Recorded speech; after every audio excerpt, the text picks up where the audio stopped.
नमस्कार दोस्तों। कहानियों की श्रृंखला में आज सुनेंगे वरिष्ठ लेखिका मालती जोशी जी की कहानी इतिश्री। तो आइए सुनते हैं कहानी। आज खाना नहीं बनेगा क्या? कब से बन गया है? फिर परोसने का मुहूर्त कब है? जब आप कहें, मतलब कहना पड़ेगा तभी खाना मिलेगा। रमा ने कोई जवाब नहीं दिया और रसोई में चली गई। जवाब देती तो पतिदेव और कोई नुक्ता निकालते। सीधी बात करना तो इस आदमी ने सीखा ही नहीं है। जब भी मुंह खोला है उल्टी सीधी बात ही निकली है। खाने की बात ही ले लें, अगर वो अपने आप से कहेगी तो बोलेंगे, क्या तुम कहोगी तभी खाना पड़ेगा? तुम्हें तो बस काम निपटाने की पड़ी रहती है, चाहे सामने वाले को भूख हो या ना हो। इसीलिए आजकल वह बुलाती नहीं है, जब कहते हैं तभी परोसती है। थाली लगाकर उसने आवाज दी, आ जाइए। पतिदेव आकर बैठ गए। आते ही पूछा, तुम्हारी थाली कहाँ है? मैं बेटू के साथ खा लूंगी। वे हजरत पूरे शहर की खाक छान कर आधी रात को लौटेंगे, तब तक भूखी बैठी रहोगी? मुझे आदत है। अच्छा, आपकी माँ आपके लिए आधी आधी रात तक खाना लिए बैठी रहती थी। आप दोनों से पहले मेरे खाने का सवाल ही नहीं उठता था, चाहे गोद में बच्चा हो या पेट में। मुझे तो रुकना ही पड़ता था। मेरी माँ को मरे कई बरस हो गए, उसे क्यों कोस रही हो? कोस नहीं रही, आपको याद भर दिला रही हूँ कि बेटा भूखा हो तो माँ के गले से ग्रास नहीं उतरता। दरअसल वह कहना चाहती थी कि रात रात भर रमी खेलने वाले बेटे के लिए भी माँ भूखी बैठी रहती थी, तो मेरा बेटा तो फिर भी कुछ कर रहा है। पर उसने यह नहीं कहा, अच्छा खासा महाभारत हो जाता। इतने दिनों तक inter college eight drama competition चल रहे थे। आज उसका रिजल्ट था। उसका मन उधर ही लगा हुआ था। 2-3 बार पतिदेव ने टोका भी, ध्यान किधर है तुम्हारा? कब से दाल मांग रहा हूं। उसके कान मोबाइल पर लगे हुए थे। घंटी बजते ही वह दौड़ पड़ी। फोन मुकुल का ही था। ममा, बधाई हो, आपके बेटे को बेस्ट एक्टर का प्राइज मिला है। सच? खुशी से उसकी आंखें छलक आईं। हाँ, और हमारा नाटक सेकंड आया है। बेटा, कोई दुकान खुली मिले तो पाव भर मिठाई लेते आना, ठाकुर जी को भोग लगा दूंगी। ठीक है मम्मा। आवाज कैसी आ रही है? तुम्हारे पिताजी खाने पर बैठे हैं, थाली पीट रहे हैं। माँ जाओ, उन्हें अटेंड करो, नहीं तो हंगामा मचा देंगे। रसोई में आते ही उसने कहा, थाली क्यों बजा रहे थे? तुम बीच में कहाँ गायब हो गई थी? सब कुछ सामने तो रखा था। तुम कौन सा पहाड़ खोदने गई थी? फोन लेने गई थी। ऐसा किस लाट साहब का फोन था कि तुम्हें यह भी याद नहीं रहा कि मैं थाली पर बैठा हूं? बेटू का फोन था। और फिर उसने हर्ष विह्वल होकर कहा, आज ड्रामा कंपटीशन का रिजल्ट था ना, आपके बेटे को बेस्ट एक्टर का प्राइज मिला है। तुम तो ऐसे हुलस रही हो जैसे तुम्हारा बेटा दिलीप कुमार बन गया हो। आज की तारीख में तो वह मेरे लिए दिलीप कुमार ही है। और फिर अनुनय भरे स्वर में बोली, देखिए, आपसे एक रिक्वेस्ट है। आज वह घर लौटे तो उससे रोज की तरह बहसबाजी मत कीजिएगा।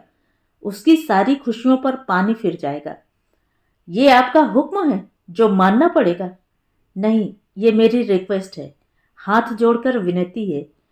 तो माँ बेटे को मेरा बोलना इतना बुरा लगता है? आपका बोल ही इतना कड़वा है तो बुरा तो लगेगा ही। और हम दोनों को ही नहीं, आपकी लाडली को भी आपका बोलना बुरा लगता है। अच्छा, अभी 2 दिन पहले ही उसका फोन आया था। कह रही थी कि पापा से कहो कि जो कुछ कहना हो मुझसे कहा करें, नवीन से बात ना करें प्लीज। कह रही थी पापा तो कह सुनकर अलग हो जाते हैं, उसका ताप मुझे झेलना पड़ता है। अगले 4-5 दिन तक घर का वातावरण कसैला हो जाता है। आपने नवीन को फोन किया था क्या? हाँ किया था। किसी से डरता हूं क्या? फोन क्यों किया था? उसका बाप गांव की जमीन बेचकर आया है, तो पूछ रहा था कि तुम्हारे हिस्से कुछ आया कि तुम्हारा कलकत्ते वाला भाई सब बटोर कर ले गया। आपको यह सब पूछने की क्या जरूरत थी? यह उनका घरेलू मामला है। उस घर में मेरी बेटी ब्याही है, लेकिन आपकी ये बात आपकी बेटी के खिलाफ ही जाती है ना। घर वाले तो यही समझते हैं कि उसने यह सब कुछ पुछवाया होगा। कह रही थी कि इतनी सी बात के कारण घर में भारी कलह हो गई।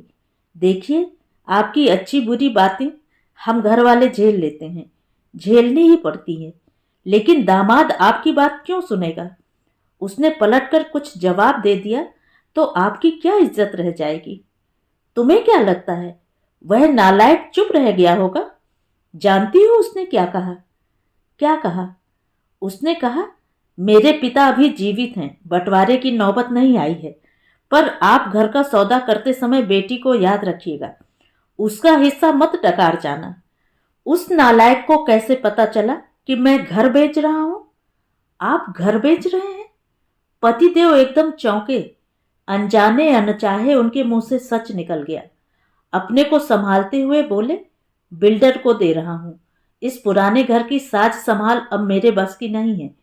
बिल्डर इसे नई शक्ल सूरत दे देगा, अपने लिए एक फ्लैट भी देगा, और तब तक के लिए भी वह हमारे रहने की व्यवस्था करेगा। बात हो गई है। और वे उठ गए।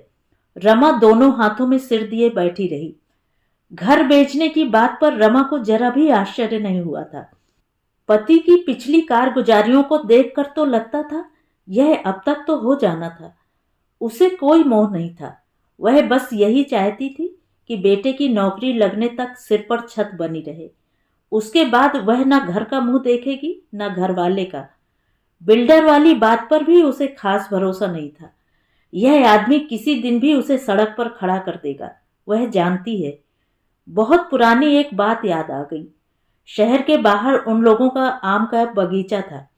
अक्सर परिवार के साथ, मित्रों के साथ, सखियों के साथ वहां पिकनिक मनाती थी। आम के मौसम में इतने आम आते थे कि अचार मुरब्बे से बरनियां भर जाती थीं। ढेर आम टोकरों में भर भर कर मोहल्ले में रिश्तेदारों में बंटते थे। एक बार पूरा सीजन निकल गया, घर पर एक आम नहीं आया। उस समय उसकी सास जीवित थी। वे ताव खाकर एक दिन ठेकेदार के घर पहुंच गईं और उसे खूब खरी खोटी सुनाई। उसने पांव पकड़ लिए, बोला, माँ जी, मैं नौकर आदमी हूं, मालिक की आज्ञा के बिना किसी को आम कैसे दे सकता हूं? घर पर देने के लिए भी मालिक की आज्ञा चाहिए। ठेकेदार समझ गया। बोला, शायद आपको पता नहीं है, भैया ने बाग बेच दिया है। नए मालिक ने मुझे रख लिया, यही मेहरबानी है। माँ जी तो सन्न रह गई। ठेकेदार ने टोकरी भर आम थैले में भरकर उन्हें देने चाहे तो वहीं पटक कर चली आईं। घर आकर बेटे को आड़े हाथों लिया तो उन्होंने अत्यंत निर्लिप्त भाव से कह दिया, बाबूजी की 13वीं का कर्ज चुकाना था, इसलिए बेच दिया।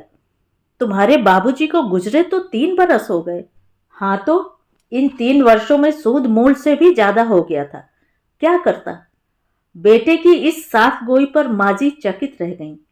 फिर बोली, देखो, एक बात आज ध्यान से सुन लो। मेरी 13वीं पर तुम कोई कर्ज नहीं उठाओगे, समझे? जब मेरी अस्थियां सिराने जाओ तो वहीं 2-4 ब्राह्मण जिमा देना, समझे? इतना कहकर भी वे आश्वस्त नहीं हुई। एक दिन पोटली भर नोट रमा को थमाते हुए बोली, संभाल कर रखना, उसे हवा भी मत लगने देना। ये इतने सारे रुपए काहे के लिए? मेरी अंत्येष्टि के लिए, मेरी लकड़ी के लिए चंदा करके मुझे बेइज्जत मत करना। मुकुल की बहू के लिए चेन रखी थी, उसे बेचकर ये पैसे लाई हूं। माँ जी ने बेटे को अच्छे से परख लिया था। जिस दिन उनकी अंतिम यात्रा निकलने को थी, घर बाहर लोगों की भीड़ जुट गई थी। ऐसे में पति ने उसे कमरे में बुलाया, तुम्हारे पास कुछ पैसे हैं? आपके पास माँ की अंत्येष्टि के लिए भी पैसे नहीं हैं? अरे ये सब एकदम हो गया। ठीक ही तो हुआ, बीमार पड़ती तो क्या आप इलाज करा पाते? फिर पैसे देते हुए कहा, मुझे पता था यह सब, इसीलिए भैया लोगों से कहा था पैसे लेते आना। अब आप समय पर उनका कर्जा चुका देना, बस। पतिदेव ने हमेशा की तरह सिर हिला दिया और बाहर चले गए। मां नहीं रही तो कोई अंकुश नहीं रहा। उन्होंने अपनी पुश्तैनी दुकान पर बैठना ही छोड़ दिया। कहा कि पीठ में दर्द रहता है, दुकान पर एक लड़का रख दिया है। जब 4 महीने तक दुकान से एक पैसा नहीं आया तो रमा ने पूछा, बोला, किराए से उठा दी है। उस पेशगी वाली रकम का क्या हुआ, यह उसने चाहकर भी नहीं पूछा, क्योंकि ऐसे प्रश्न हमेशा अनुत्तरित रहते आए हैं। एक दिन मुकुल उस ओर गया था। लौटकर उसने बताया कि दुकान का तो काया पलट हो गया है, वह पहचानी नहीं जाती। Cosmetics, artificial jewellery, greeting card, महंगे खिलौने, गिफ्ट आइटम, पता नहीं क्या क्या है उसमें। उस बाजार में अलग ही नजर आ रही है। मुकुल ने बताया कि दुकान की सिर्फ शक्ल सूरत ही नहीं बदली, बोर्ड भी बदल गया है, उस पर नया नाम है। उसने पति से जवाब तलब करना चाहा तो उन्होंने सपाट स्वर में कहा, पैसे की जरूरत थी, बेच दी। बताना तो था, हर बात तुम्हें बताना जरूरी है? बताता तो तुम क्या कर लेती? यह तो सच था, वह क्या कर लेती? बस वह चिंता में डूब गई। यही सिलसिला रहा तो गृहस्थी कैसे चलेगी? उसकी छोटी सी नौकरी है, उससे दोनों वक्त का चूल्हा तो जल जाएगा, पर गृहस्थी में और भी खर्चे होते हैं। उनका क्या? अपनी उधेड़ बुन में वह इतनी व्यस्त रही कि उसे कभी पता ही नहीं चला कि बच्चे इस बोझिल वातावरण से ऊब चले हैं। वे अपने स्नेह का, सुख का आलंबन कहीं बाहर ढूंढ रहे हैं। जिस दिन मीनल ने घर से भागकर शादी की, उस दिन उसे होश आया। मीनल के पापा ने बड़ा हंगामा किया। मुकुल ने बड़े शांत स्वर में उनसे कहा, आप उसके लिए कौन सा आईएएस लाने वाले थे जो इतना शोर मचा रहे हैं? उसकी कॉलेज की फीस तक तो आपसे भरी नहीं गई। कब से बेचारी को घर में बिठा रखा था। ऐसे में कोई भी भटक सकता है। वह तो अच्छा है कि लड़का परिचित है, पढ़ा लिखा है और कमाऊ है। हमें भी लगा कि बेटी ने ठीक ही किया। बाप के भरोसे बैठी रहती तो जिंदगी भर कुंवारी रह जाती। और जिस बेटी को फूटी कौड़ी भी नहीं दी, उसके यहाँ जमीन जायदाद का हिस्सा मांगने पहुंच गए। बेशर्मी की हद होती है। उन्हें पक्का विश्वास हो गया है कि माँ और भाई की शह पाकर ही बेटी ने यह कदम उठाया है। तब से मुकुल उनकी आंखों में कांटा बन गया है। उसे वे हर बार फीस के लिए तरसाने लगे थे। हार कर रमा ने अपने भाइयों से गुहार की कि दाल रोटी का जुगाड़ तो मैं कर लूंगी, आप लोग मेरी राखी भाई दूज मानकर उसकी फीस का इंतजाम कर दें। राखी भाई दूज और फीस में कोई तारतम्य नहीं था, पर उसके भाइयों ने उसकी बात का मान रखा। बेटे ने भी आश्वस्त किया है कि मामा लोगों की पाई पाई चुका देगा। मुकुल को मौसा जी ने अपना पुराना स्कूटर दे दिया है। दुनिया भर के लड़के चमचमाती बाइक पर घूमते हैं। मुकुल अपनी खटारा स्कूटर खदेड़ता रहता है, पर उसके चेहरे पर शिकन नहीं आती। भगवान ऐसा समझदार बेटा सबको दे। बेटे की याद आते ही उसने घड़ी की ओर देखा। 11 बजने को थे। उसने सोचा वह आता ही होगा। कटोरी में राई नोन लेकर वह खिड़की पर जा बैठी। गली में उसके स्कूटर की आवाज सुनते ही उसने दरवाजा खोल दिया। मुकुल स्कूटर से उतरा, गेट खोलकर भीतर आया। स्कूटर पार्क कर उसने गेट बंद किया। फिर माँ से बोला, माँ गेट का ताला देना, 1 मिनट वहीं खड़े रहो। रमा ने कहा और दोनों हाथों में राई नोन लेकर उसकी नजर उतारने लगी। उसने हाथ ऊपर की ओर घुमाए ही थे कि पीछे से किसी ने उन हाथों को झटका दिया। पूरा राई नोन आंगन में बिखर गया। ये क्या किया आपने? वह चीखी और रो पड़ी। वह कौन सी जंग जीत कर आया है जो उसकी आरती उतार रही हो? मुकुल भीतर आया। अपने पीछे दरवाजा बंद करते हुए उसने कसैले स्वर में कहा, वाह, इससे अच्छे स्वागत की तो मैंने कल्पना भी नहीं की थी। स्वागत किस लिए जनाब? आवारागर्दी करके लौटे हो इसलिए? कहाँ थे अब तक? उन्होंने कड़कदार आवाज में सवाल दागा। पापा, रोज रोज एक ही प्रश्न पूछते हुए आप बोर नहीं होते? लेकिन मैं उत्तर देते देते ऊब गया हूं। कुछ नया सोचिए ना। अच्छा तो यह बताओ, कॉलेज पढ़ने जाते हो या नाटक करने? यह प्रश्न पूछने का अधिकार सिर्फ उन्हें है जो मेरी फीस भरते हैं, मुकुल ने सपाट स्वर में कहा। बदतमीज! आवेश में उनका हाथ उठ गया, पर दूसरे ही क्षण वह जवान बेटे की बलिष्ठ मुट्ठी में कैद था। वह कसमसा गए। लगा कि और कुछ पल यह मुट्ठी ऐसी ही कसी रही तो उसकी कलाई चटक जाएगी। जैसे ही बेटे ने हाथ छोड़ा, वे फुफकार उठे, निकल जा मेरे घर से, अभी इसी वक्त। यह घर मेरे दादा परदादा का है। इसमें रहने का मुझे भी उतना ही हक है जितना आपको।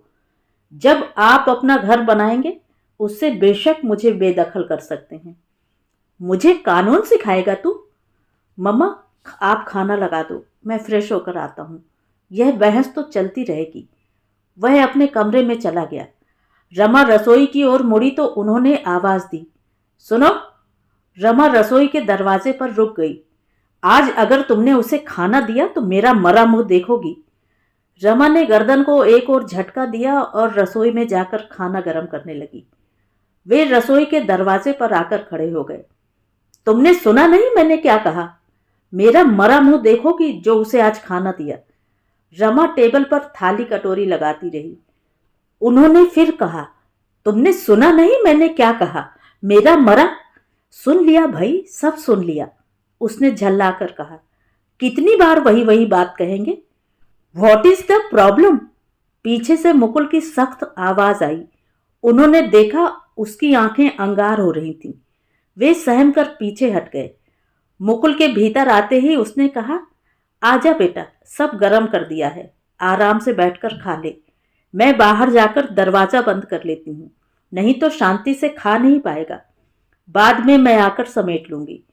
तुम खा चुकी माँ? हाँ बेटा, मुझे लगा तुम लेट हो जाओगे इसलिए खा लिया। अब तुम आराम से बैठकर खाओ। कहते हुए वह बाहर निकल आई और उसने दरवाजा बंद कर लिया। बाहर वे जले भुने बैठे थे। मैंने तुमसे कुछ कहा था। मैंने भी आपसे कुछ कहा था, यही कि आज आप उससे बहसबाजी मत करना, नहीं तो उसकी सारी खुशी पर पानी फिर जाएगा। पर आपने मेरी बात नहीं मानी, रोज की तरह हंगामा कर दिया। जब आप मेरी बात नहीं मान सकते तो मुझसे क्यों अपेक्षा करते हैं? मेरी तुम्हारी बात में कोई फर्क नहीं है? क्या फर्क है? मैंने कहा था मेरा मरा मुंह देखोगी अगर उसे खाना दिया तो। मतलब तुम्हें मेरे मरने जीने से कोई फर्क नहीं पड़ता? वह चुप रही। यह मत भूलो कि मेरी वजह से तुम सुहागिन बनकर इठला रही हो। वह भरी बैठी थी, एकदम फूट पड़ी। ऐसे निकम्मे सुहाग का मैं क्या करूं? इससे तो मैं अभागिन ही भली। कहते हुए उसने अपना मंगलसूत्र उतारकर उनकी ओर उछाल दिया। लीजिए, इसे भी बेच खाइए, कुछ दिन का खर्चा पानी चल जाएगा। वे सन्न रह गए। यह वही मंगलसूत्र था जो कभी टूटकर बिखर जाता था तो वे सारे काम छोड़कर उसे पिरोने बैठ जाती थी। सूने गले से वह पानी भी नहीं पीती थी। वही मंगलसूत्र रमा ने आज ऐसे उतारकर फेंक दिया था जैसे वह कोई चीज हो। उनके स्वामित्व का अहंकार पल भर में शेष हो गया था। उनका पति होने का एहसास किसी रद्दी कागज के टुकड़े की तरह उनके पैरों में लौट रहा था। तो ये थी कहानी। कहानी आपको कैसी लगी कमेंट करके ज़रूर बताएं। और अगर मेरे द्वारा सुनाई हुई कहानियाँ आपको अच्छी लगती हैं तो मेरे चैनल को सब्सक्राइब ज़रूर करें, लाइक करें और अपने दोस्तों और परिचितों में शेयर भी करें। बेल आइकन दबाना बिल्कुल भी ना भूलें।